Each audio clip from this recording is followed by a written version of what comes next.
Hello guys, welcome sa panibago nating vlog. At kami ay pupunta ngayon sa Al Shawarma. At kami ay magpo-food trip. Kapag sunduan naming mga Pinoy na kakain kami ngayon, bali doon na kami maghapunan. At yan yung mga isa sa mga kasama naming mga Pinoy. At habang kasagsagan ng aming pagbabiyahe ay biglang nagloko yung motor natin dyan. Kaya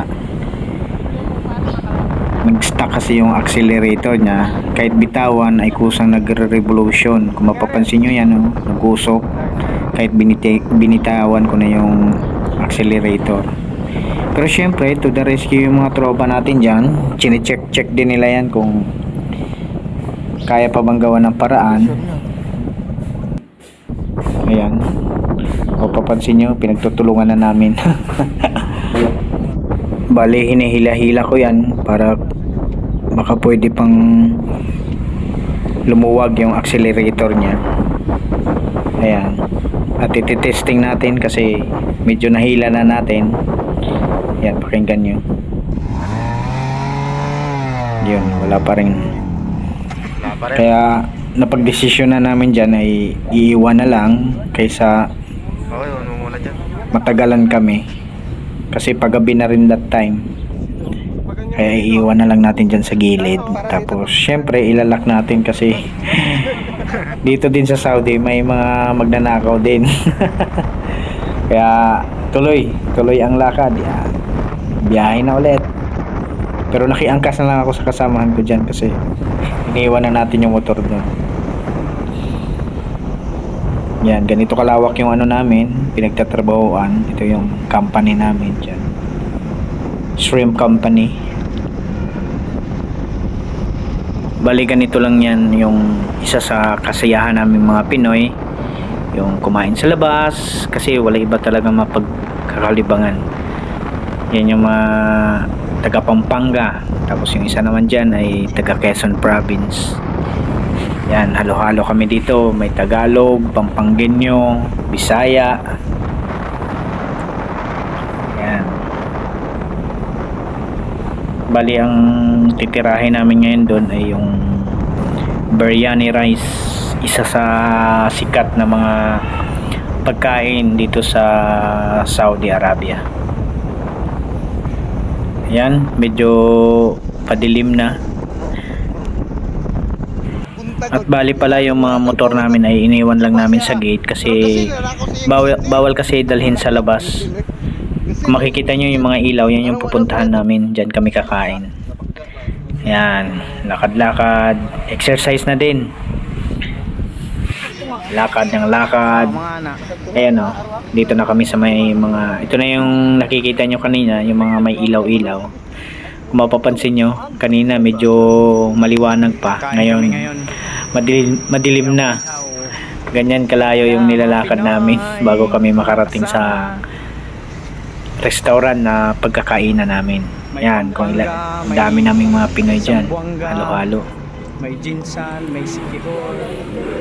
May mga taga Mindanao. Ayan, Pampanga.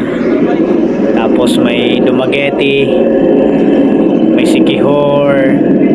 Tapos may Quezon Province. Bali, tamang kwentuhan lang din, mga kabulastugan ng mga kwento habang naglalakad. Pampagutom na rin para pagdating doon sa pagkakainan namin ay talagang sulit na sulit. Maraming makakain kami. Kasi yun, kakainin namin yung biryani rice tapos inihaw na manok. Yan yung specialty dito sa Saudi. At yan, dito sa building na to, dito kami kakain. Bali, that time naabutan kami ng sala kaya nagantay pa ng konti. Pero pinapasok na rin kami. Yan. Kasi dito may oras-oras kasi yung mga kapatid nating mga Muslim na nagsasala sila, kaya nirespeto natin yan. Siyempre, diretso agad, hugas ng kamay agad para bakbakan.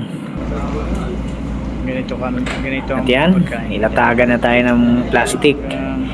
Dito pala sa Saudi, yan, walang mesa, walang upuan, walang plato, hindi uso yan dito. Kaya yan yung pagkakainan. Ayan na, nilatag na. Yan yung biryani rice. Tapos since hindi available yung inihaw na manok, kaya yung lechong manok yung na-order natin. Pero sulit na rin yan. Pero mas masarap kasi yung inihaw kasi yung lasa talaga niya nanunuot talaga sa sarap. Yan. Ganyan kami kumain. Parang dam. Yan, tapos dampot-dampot lang.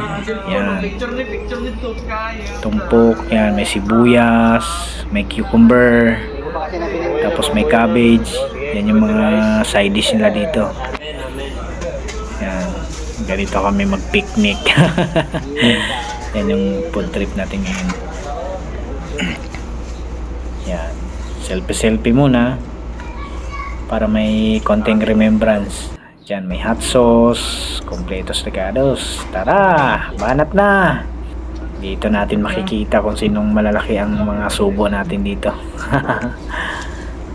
Siyempre, yung pagbibideo natin, tabi muna natin dyan kasi hindi tayo makabanat. Yun, nalaglag pa nga.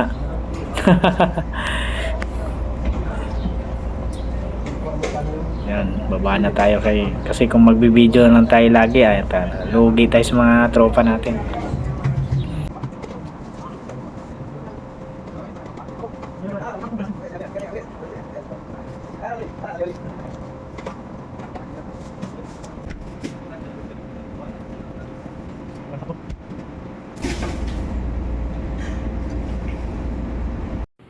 Ayan na. Medyo konti-konti na lang yung natitira. Ayan, yun yung lechong manok. At yun yung biryani rice. Yan, no? Kumikinang-kinang sa mantika. Yan, banat mga tropa. Kanya-kanyang tumpok muna. At galit-galit muna. Kain ng kain lang. Banat. Ayan. Sarap. Kaya kung sakaling punta kayo dito o magiging OFW kayo sa Saudi, dito nyo may experience yung biryani. Masarap talaga siya. Yan yung specialty ng mga Saudi. At yan, solved na. Kanya-kanya ng tingkayad. Kanya-kanyang, oh, grabe tong isa. Higa agad, napagod sa busog. Ayan. Wash out. Dinaanan ng bagyo. Ayan na. Ayan. Ito na natira. Ang nakaganda dito sa kanilang kainan kasi pagkatapos tapon agad ba. Wala nang hugas-hugas. Ayan, ganyan yung restaurant nila dito. Wala talagang upuan. Ganyan kalawak. Ganito yung kainan. Bye! Bye!